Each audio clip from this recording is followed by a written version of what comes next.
Hello, I wanted to let you know that this assignment is coming up. There are multiple parts to this assignment, but I wanted to go ahead and start explaining the different parts so that you know exactly what's expected whenever you go to complete your assignment. So the first thing that's going to be due is part 1, which is the pre-planning reflection.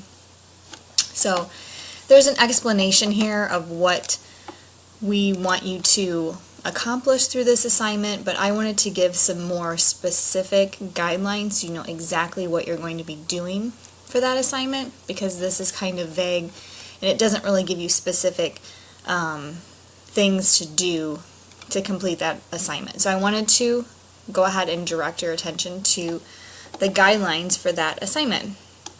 So what you will be doing for this reflection is that your observation paper information is going to come into play for this assignment as well. So the first thing that you need to know is to go back to your observation paper, and you need to use that interest that you identified in your observation paper that you created the web for.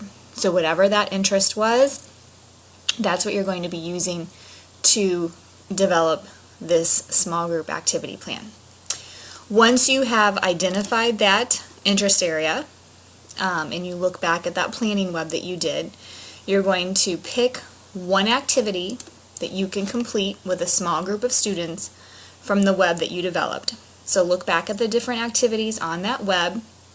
Some of the activities may not be appropriate for a small group of students. Some of them may be large group activities, some of them may be things that children are doing independently within the learning centers. So look and see if there's something in there that you can complete with a small group of students. The next thing that you need to do, and this is where you're going to be, where the assignment portion comes in, where you're actually going to be typing your responses for these items. So what you're going to do is you're going to explain how the activity follows the 5 components of active participatory learning. Again, if you can't do this, then the activity isn't appropriate and you need to choose a new one. If for some reason that you've done your planning web for that interest and there's nothing on it that's appropriate to use with a small group, then you might have to do some research and think about another activity that you could implement. So these are those 5 components of active participatory learning. So you've got materials, choice, manipulation, child language and thought, and adult scaffolding. So let's look at those closer and figure out what exactly you need to discuss within your paper, within that pre-planning reflection for each of them. So the first thing is materials. So when we're talking about materials, we want to make sure they're abundant, they're age appropriate, and that children can use them in many ways. We also want to make sure that children have space to use materials, they have time to use materials, and children can use a variety of materials. So here's some example of some different types of materials that you can use. So for this portion of the reflection, you need to list the materials you'll use and how you'll have the materials set up for the children to access. Include the space you will use and the amount of time children will have to use them.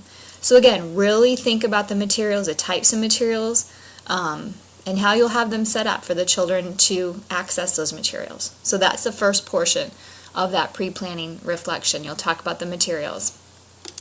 The second thing you're going to talk about is the second component of active participatory learning, which is manipulation.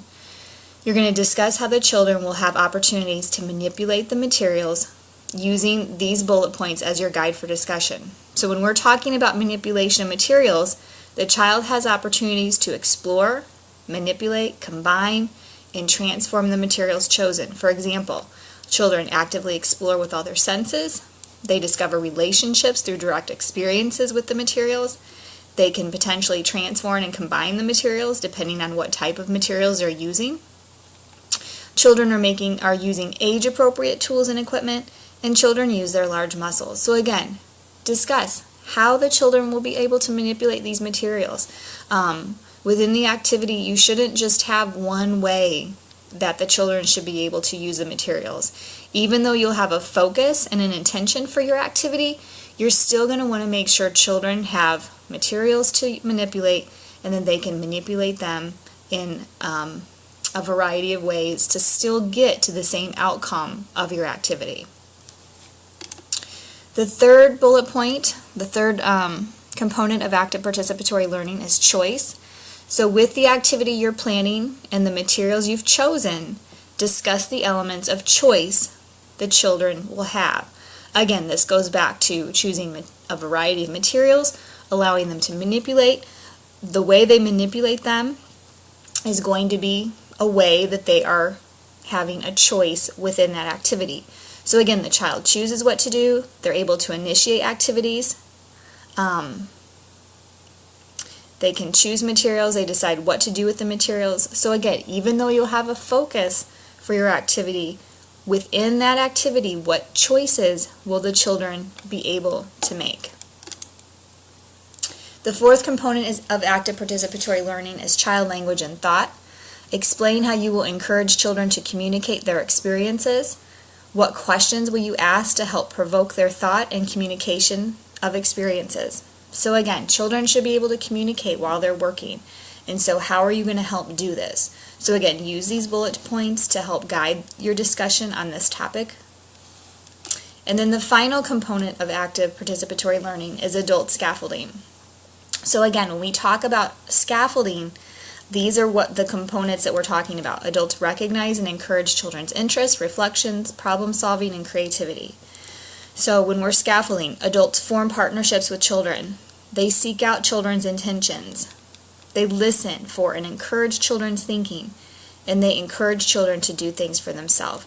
Again, when we are scaffolding, we are helping them to reach that next level of learning. We're coming alongside them and helping just to stretch their thinking a little bit further so that they can reach that next level.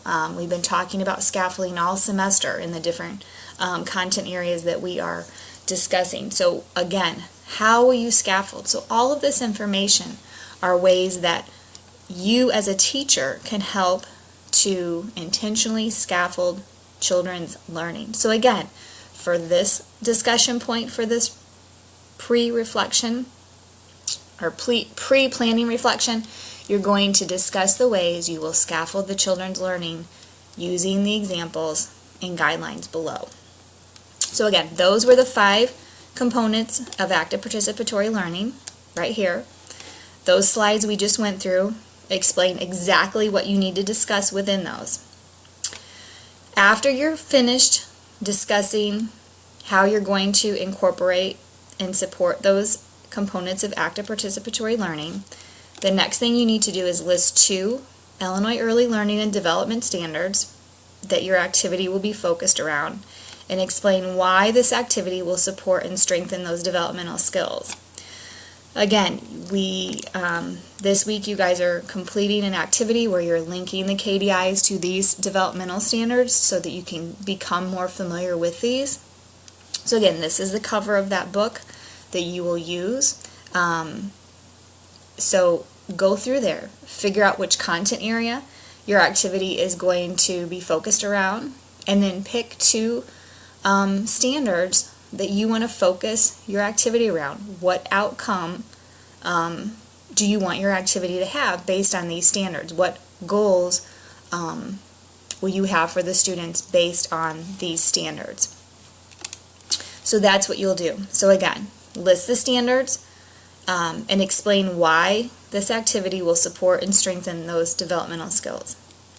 And then the final thing I want you to discuss is this point. Based on what you know about the high scope preschool curriculum, why does this activity reflect an appropriate small group activity? We've been learning about high scope all semester. We've talked about different content areas. You understand what it looks like in the classroom when it comes to activities and how students and teachers should interact and the different guidelines to use within planning. So this pre-planning reflection is a way for you to really think about your activity plan before you actually write it, because if you can't answer these questions, then your activity plan is not going to be developmentally appropriate. If you can't identify the standards you want to focus your activity on, if it's not appropriate for if it's not an appropriate high scope activity, and if it doesn't follow the 5 components of active participatory learning, then it's not going to be a successful or developmentally appropriate activity plan. So this exercise allows you to really plan out these steps, so when you go to actually write the activity plan, you know it's going to work because you've thought through very carefully these steps in advance. So these are the guidelines for this assignment. If you have any questions about the expectations, or you have further questions that you need me to clarify, please do not hesitate to reach out and contact me. I'd be more than happy to explain those to you. Good luck, and I cannot wait to read your pre-planning reflections. Bye-bye.